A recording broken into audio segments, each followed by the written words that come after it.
Good evening, everyone, and welcome to the MSM Application Q&A webinar. We're excited to have you with us this evening and to chat more about the MSM application. A few housekeeping items before we get started. Don't forget, throughout the webinar, feel free to type in questions to us. If we don't get to them right away, at the end, we'll definitely answer your questions. So feel free to type those in using the Q&A functionality. So please don't use the chat, use the Q&A for your questions, and feel free to ask them at any time throughout the webinar. I am Cassie Smith. I'm the Assistant Director of Admissions for the MSM program. So we like to, here at Notre Dame, introduce ourselves using 3 photos, which will make more sense as we get into the presentation, or you may already know if you've started your application. So 3 things about me, 3 photos. The first photo is a picture of my husband and I on a golf course. So a lot of our summer evenings are spent golfing. I'm horrible, so I just like to tag along and try. The second photo is a photo of a combine. My husband and I farm, so we live out in the middle of nowhere, and I spend a lot of my evenings and weekends on the farm. And the last photo is a photo of Hilton Head, South Carolina, a place near and dear to my heart, somewhere I traveled every summer to as a kid. So those are 3 things about me, and I'm excited that my colleague is here tonight as well, Kristen McAndrew. Hi, everyone. Again, I'm Kristen McAndrew. I'm the Director of Admissions for the full-time graduate business programs at Notre Dame. And I'm going to share a little bit about myself through my 3 photos. I am very excited that Christmas is coming because that means I get to spend time with my family. So the first picture you see there is me giving my niece and nephews a hug last time we got together. And I'm looking forward to another one of those hugs over in the next couple days. So family is what my first picture represents. Mm-hmm. The second one is to balance that stress that sometimes we all feel at busy times of the year, like the holidays. So I am a fairly regular yoga practitioner as a way to stay balanced and keep my stress under control. And then my last photo is a picture of a choral group that I sing with. I actually had a Christmas concert just last night. And again, it's another way for me to enjoy a hobby and find some balance and stress relief in life. And stress keeps coming up as a theme.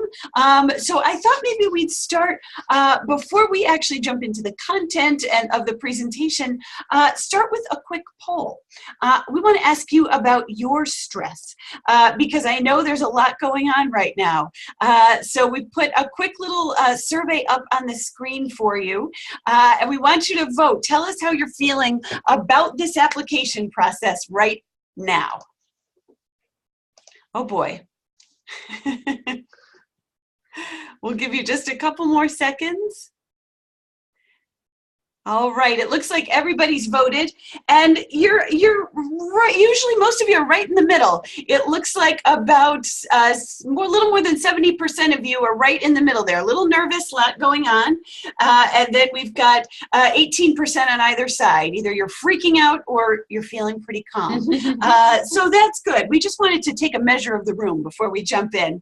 But let me just walk you through what to expect. What we wanted to do, because you are so busy, is make the most of your time by just not walking you through everything that you can find on our website, but really by just giving you some tips and some advice on some of the components of the application, walking you through the timeline, giving you sort of our insider advice, and then just reminding you of deadlines, and then giving you really an opportunity to ask questions. So that's going to be the focus, and I hope you find it helpful.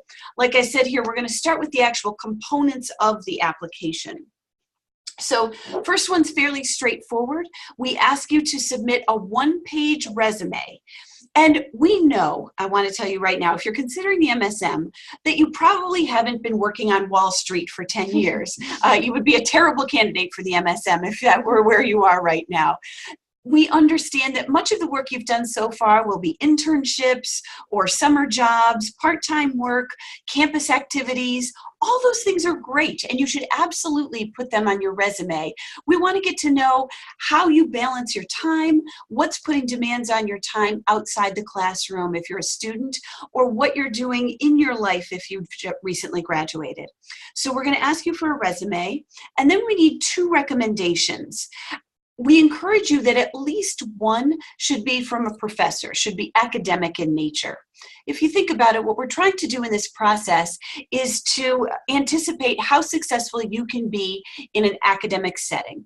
And so if you have a faculty member or an academic advisor, they're the best people who can comment on that. The other recommendation is up to you. You could have an athletic coach, an advisor, somebody from your residence hall, maybe an RA or somebody else. So we're pretty flexible when it comes to that second recommendation, but the first one should be something academic.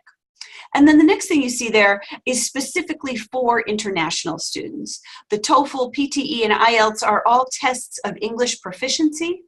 Now, one note, if you're an international student, if you've had 6 consecutive semesters in the United States, or if you were taught in English, if the language of instruction at your school is English, then we can waive that requirement for you. But we just want to make sure that you're ready and prepared with the English skills that you need to actively participate in an MSM classroom. The next step are transcripts, and we have to have transcripts from every school you've attended. If you went to more than one school, if you transferred from one school to another, we need both transcripts from both places. However, for the purposes of the application, you can upload unofficial transcripts. So just to apply, you can just upload something that you're able to print out yourself from your self-service or your registrar's office. You can give us an unofficial transcript just for the purposes of the application.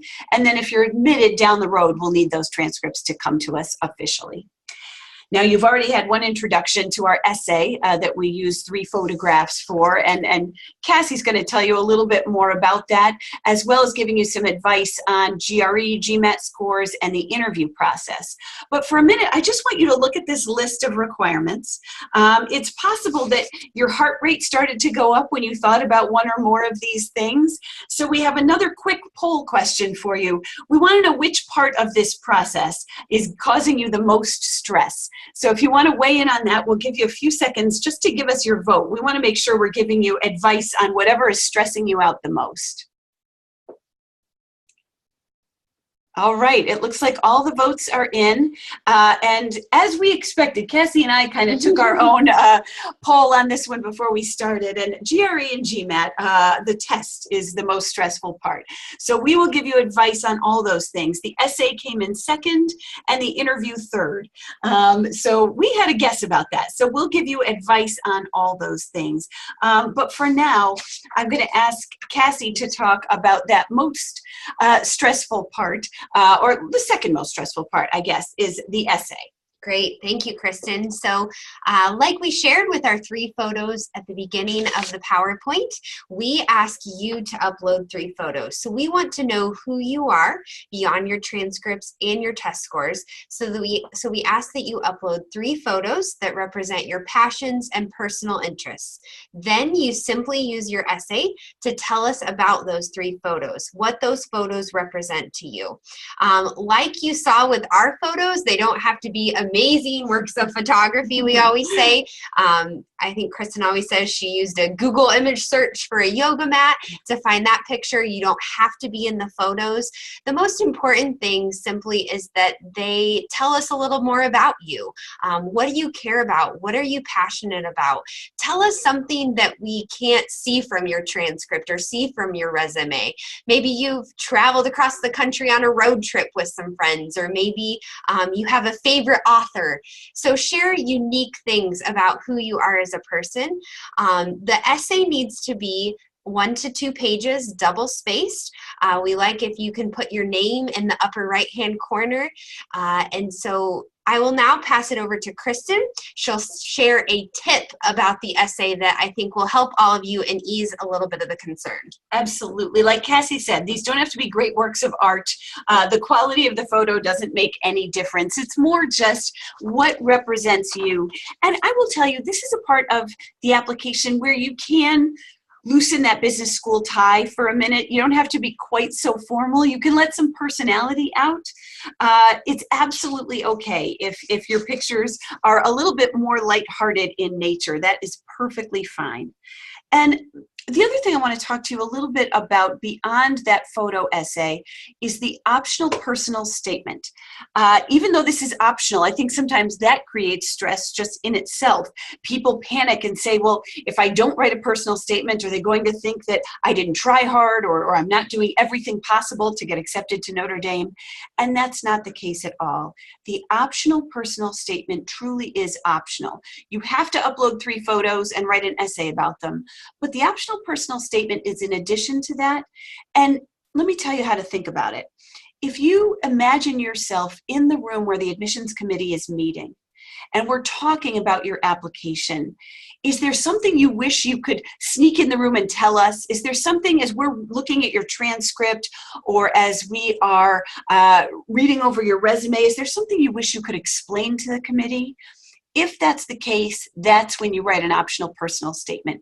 And it can be short, it can be 3 sentences, it can be a paragraph, but it's just if you feel there is something that hasn't fit anywhere else in your application that you want the admissions committee to know. But be assured, we will read every single word of your application. So if there are things that you state in your essay, if there are things that you have included in a personal statement, you don't need to restate anything. Be assured, we are going to read every single word of what you submit to us. So take your time, be thoughtful about it, and if upon reflection you need that optional personal statement, then absolutely you can use it, but it's not required. Okay? All right, now you did tell us that those dreaded tests are what's giving you the most anxiety. So we're going to talk about that for a minute. Cassie? Yes, thank you, Kristen.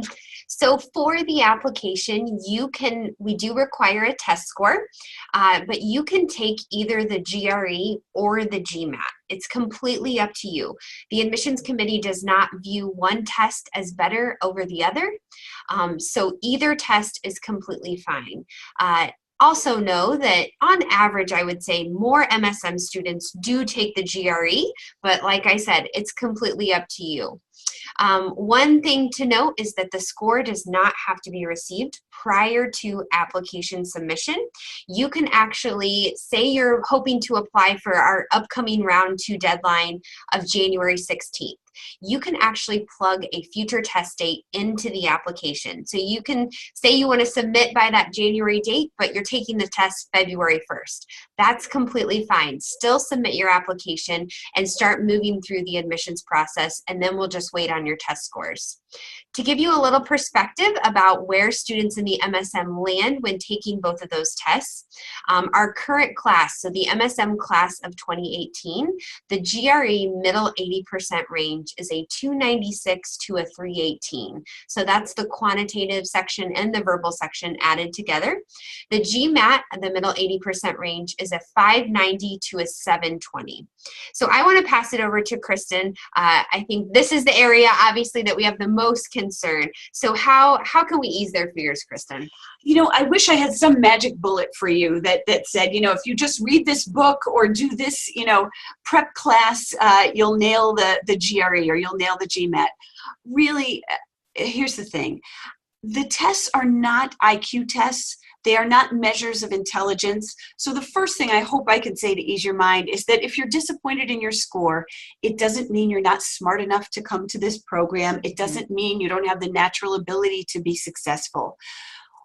The test really, and the people who make the GMAT will tell you this, student scores are directly related to the amount of prep time they put in. Now, I did not say they're directly related to the amount of money you spend on test prep. So I'm not giving you advice that you need to spend a lot of money, go to regular classes. That's not the case at all. There are lots of free resources. you do have to prepare for these tests, and you'll do better if you don't go in cold. So you don't have to spend a lot of money. You can structure the time however it works best for you. But I really do encourage you to go online, download some materials, and practice before you walk into the test. And go in there feeling confident and ready. If you have taken it, or if you do take the test and you're disappointed in your scores, you can absolutely take it again. The admissions committee doesn't look negatively on students who take the test more than once. If anything, it demonstrates that if you hit an academic challenge and it knocks you down at first, you're willing to get back up, work as hard as you can, and knock it out of the park in your second try. So it is absolutely okay to retake the test. I do not want you to make your entire life about the GRE or the GMAT though. So if you're trying to figure this out, if you're struggling, if you say, oh gosh, I'm near the bottom of that range, or, I don't fall in that middle 80%, what should I do? Should I take it again? If you want to talk to me or talk to Cassie, you can absolutely do that. Reach out and tell us, I have great grades, but I bombed this test, and we can help you strategize, and we'll give you advice. Our job is not to sit here and wait for you to submit your application and then sit in judgment of your abilities. Our job is to help you put together the best application you can. And so if you're nervous about what to do about a test you've already taken, a score you've already received, call us up and we'll give you advice about it. All right? Hopefully that's helpful. I know the one other thing that was making you all nervous when we took a poll was the interview. So Cassie's going to tell you a little bit about what to expect in an interview. Great. Thanks, Kristen. So during the application review process, once you submit your application, the admissions committee may then request an admissions interview. Interviews can be done both here on campus at Notre Dame in South Bend, or they can virtually be done using Zoom, the same system we're using right now. Both interviews are viewed in exactly the same. So we don't rate people higher if they can travel in. It's completely up to you whether or not you want to interview in person. However, obviously we always encourage people to visit Notre Dame if you haven't been here before. So say even if you're just in the area, you are also welcome if you would like to sign up for an interview even prior to submitting your application.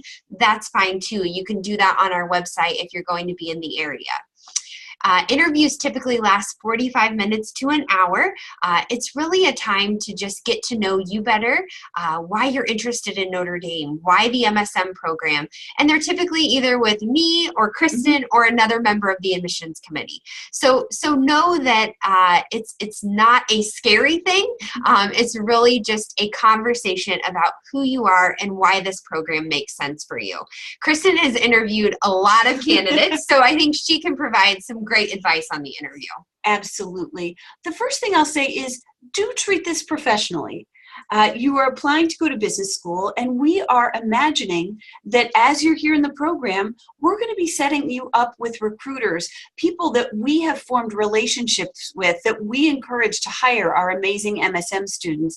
And so part of what Cassie and I are doing when we meet a candidate for the MSM in an interview is we are looking at you and imagining you in a job interview. So do dress professionally, do come in prepared, prepare questions in advance. I think the part that makes you so nervous is what we're going to ask you. Don't forget, you get to turn around and ask us questions as well. So you can prepare to put Cassie on the spot during that interview as well. It goes both ways. So come in with questions prepared. Come in with some stories in your mind. I really encourage students to put in a lot of preparation. Think about stories. I can tell you in advance, Cassie and I will ask questions about teamwork, because so much of the MSM program is working with your classmates, working on group projects. So think about group projects that you've done before. Think about stories that might relate to your strengths and weaknesses. Look up common interview questions and have answers in your mind, have stories in your mind. But now I'm going to throw a curveball here and tell you, after you've done all that preparation, once you walk through the door with me or with Cassie and you sit down across the table from us, I want you to forget all that preparation. Put it in the back of your mind and just engage in the conversation. Listen to the questions that we're asking and truly engage. I think the biggest mistake students make is they come in thinking, okay, which of my stories can I use here? And how can I kind of shoehorn all these things I prepared into whatever she asks me, and it feels a little bit like you're talking to a wall. I know Cassie and I often see that look in someone's eye when we can tell they're reviewing their mental notes rather than just naturally engaging with us. So if you do all that preparation, I assure you, you'll be ready to kind of take a deep breath when you walk through the door and just sit down and have a conversation. And those stories will come back to you at the right times. So my advice to you is prepare as best you can, and then forget everything that you prepared when you walk in the door, and just sit down and engage with us. All right? So we're going to talk about one more part of the application process, and this isn't so much the application, but how will I pay for this program? And fellowships are a big part of that. So Cassie's going to walk you through the process of requesting fellowships. Definitely. So within the application, well, first off, I should say we offer merit-based fellowships. So these awards range from $3,000 to $30,000 to help students offset the cost of the program. As I mentioned, they are solely merit-based, so not need-based. So know that going in. You, on the second to last page of the application, the additional information section, you can simply check the box if you would like to be considered for fellowships. Make sure you don't miss this question. Oftentimes people will answer no or forget to answer, and then after they're admitted, they're like, oh, I didn't know that this is what that meant. Make sure you answer the question. It doesn't look good when you have to reach out to us and say, oh, I forgot to answer that question. Know that this question has no bearing on the admissions decision. It's something completely separate. So if you are admitted to the program, at the time of acceptance, you will receive the award that you were given. So you will know right away the amount that you received through the fellowship committee reviewing your application. So Kristen, are there any stipulations on these fellowships? Are people required to do anything? Yes, as you can see on the application, if you request a fellowship, and I encourage you to do it, like Cassie said, it has no bearing on your admission decision. I think sometimes people overthink this and they say, well, if I say I don't need a fellowship, then maybe I'll be more likely to get in. That's not the case at all. We don't consider that when we make an admission decision. But we don't award you a fellowship unless you say yes to this question. And here's why. When you say yes, you're actually accepting an obligation. It's not something we're ever going to track here at Notre Dame. We're not going to ask you to report into us. But if you receive a fellowship from us, we ask that you make a commitment to be an engaged member of the Mendoza community. And you can do that however you choose. You might decide to run for office in the MSM Association. You might decide to do work, community service here in the South Bend area. You might decide to welcome other prospective students once you're a student here in the program and be an ambassador for the admission office. You can give back to this community in whatever way you choose. We're not going to require certain hours or anything else, but we ask you to just make that obligation. If we help you come to this program, we ask that you give back with your time and your energy. All right. Now, Cassie has a piece of good news for you since you joined the webinar tonight, so she'll share that with you. So as a thank you for attending, we would like to waive your application fee. So the application fee waiver code is Irish Web. It's all capital letters, one word. Plug that into the second to last page of the application, and that will waive your fee. So that is to thank you for spending an hour of your time with us tonight. So Absolutely. We appreciate you being here. Like I mentioned earlier in the webinar, we have our deadlines, our next deadline coming up soon. So the next application deadline, our round 2 deadline, is coming up on January 16th. So by that deadline, we simply need your portion of the application. So that includes your essay, your resume, like we talked about. Your unofficial transcripts are perfect for this stage in the process. And then we just need your recommender information. So just name and email of the people who are going to recommend you.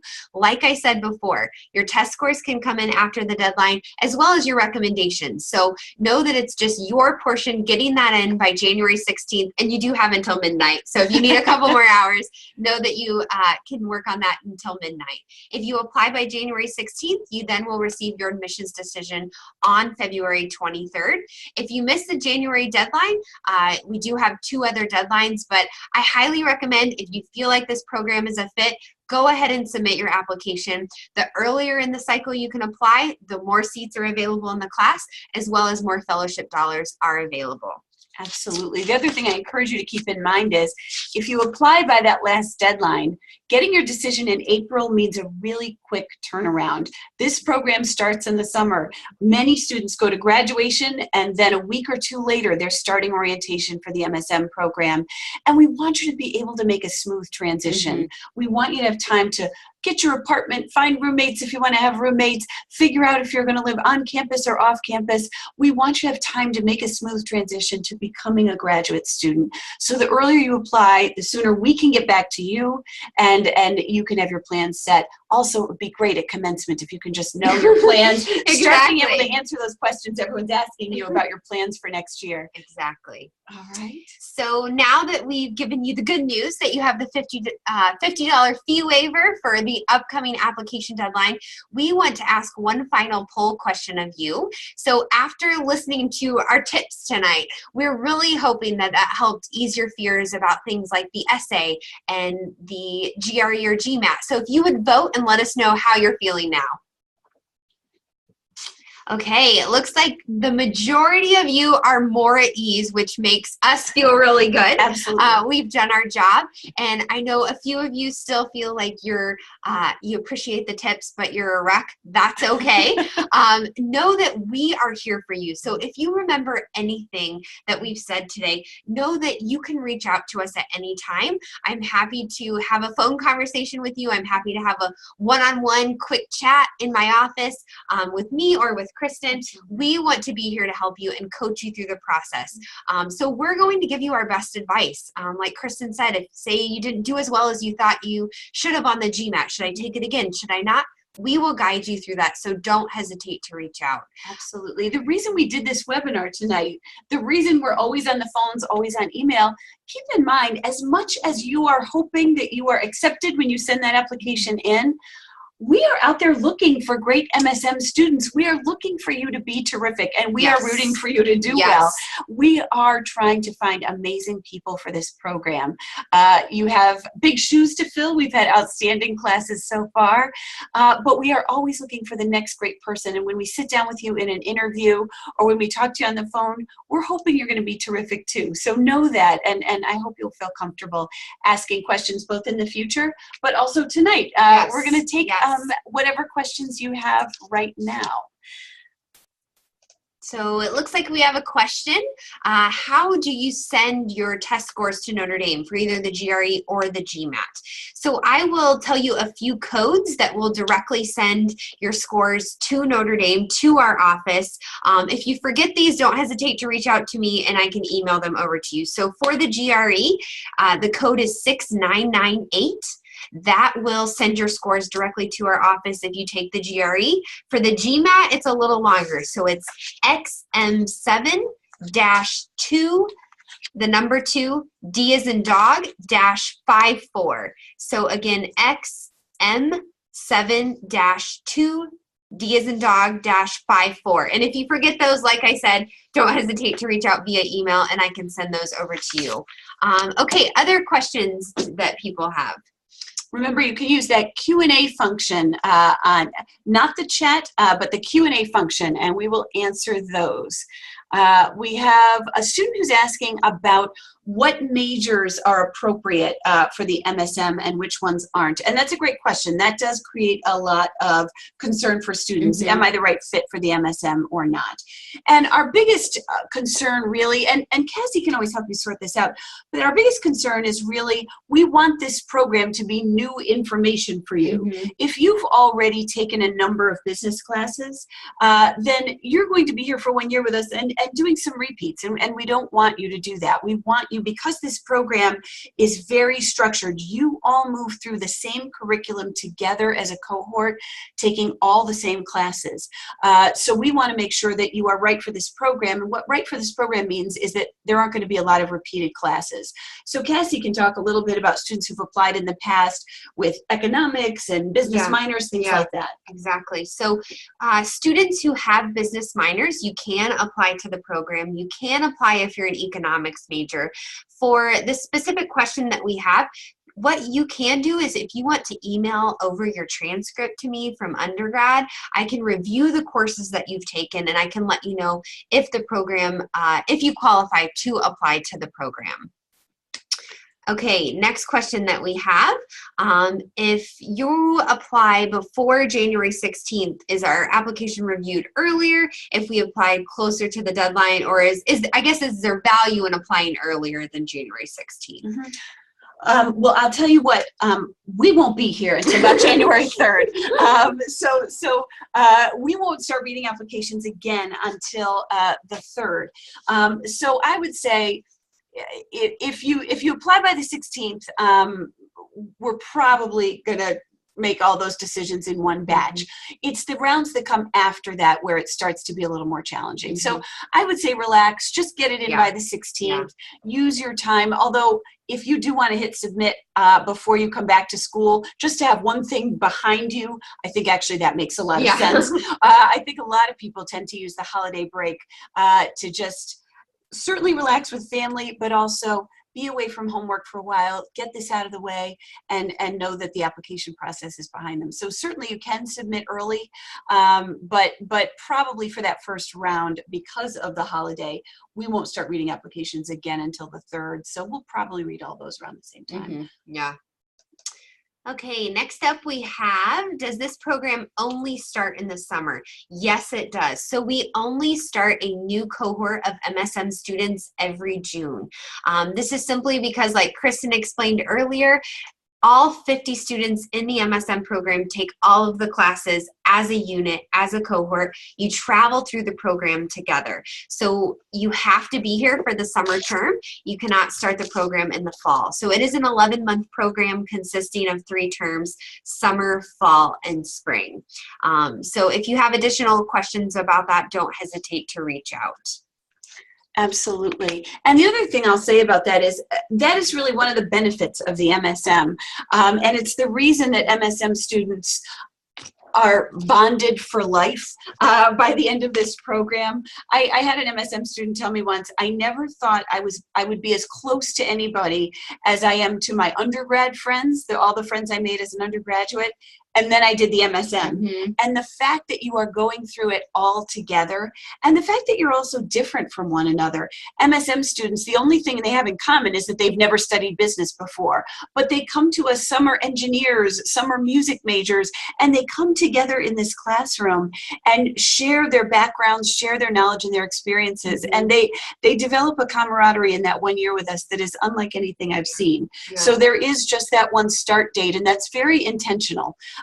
We want to be sure that the students are moving through it together as a team. The MSM is really, in some ways, designed to mirror the workplace. You're thrown together with people and you have to accomplish something together. And so that's really the idea behind this program. We have a student who's asking about applications versus the class itself.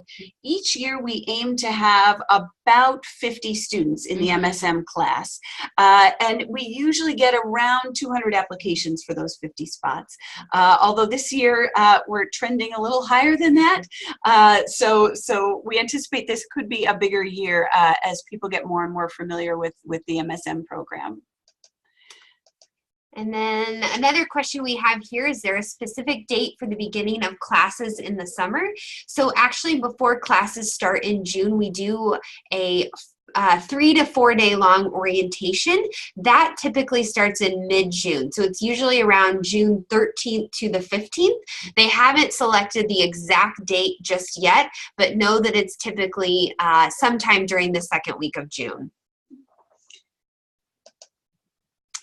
Okay, any other questions out there that we have? We'll stay on the line for a few more minutes here, but want to thank all of you for joining us tonight and participating in our polls. That just helps us to direct the conversation as we go throughout the webinar. So like I said earlier, feel free to reach out to either of us if you have additional questions about the application or about the program.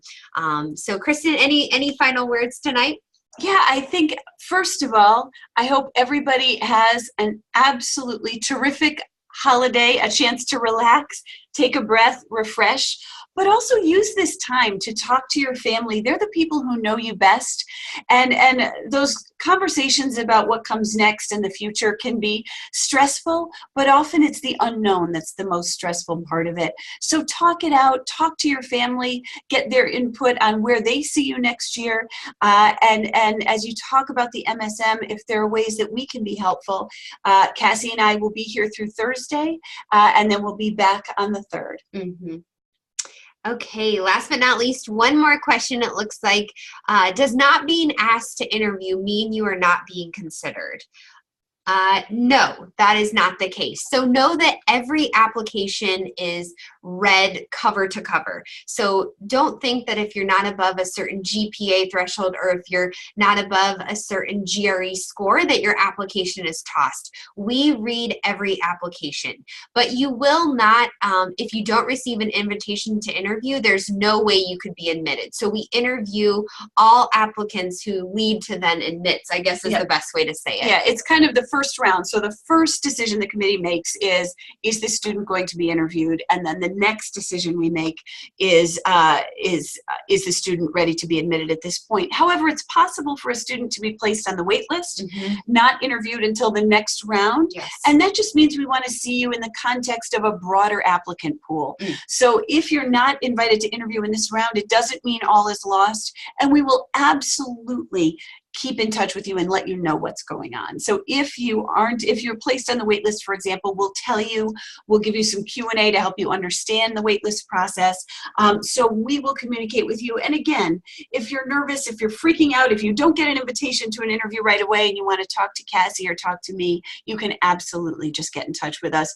We really seek to be as transparent as we possibly can during this process. And then last but not least, we had a question about financial aid outside of the fellowships. So once you are admitted to the program, you can reach out to Notre Dame Financial Aid to see what you are qualified for. So that's a completely separate office. We essentially send you over to their very great informative website, and you can reach out to them and they will walk you through the process of applying for additional aid. For those of you who applied for undergraduate financial aid and are familiar with the FAFSA, the Free Application for Federal Student Aid, that old friend comes back again at the graduate level, and you can qualify for loans for graduate school absolutely through the FAFSA and through the government. So there are more opportunities for need-based aid, and you work, Cassie's right, with the financial aid office to access those. All right. Again, I hope you all have a terrific holiday and that it's a chance to relax and to have conversations with people who know you and care about you, and know that once you've had a chance to recharge, we'll be back here on campus to answer questions. But for now, thank you so much for joining us tonight. Have a great night. We'll talk to you soon. Bye-bye.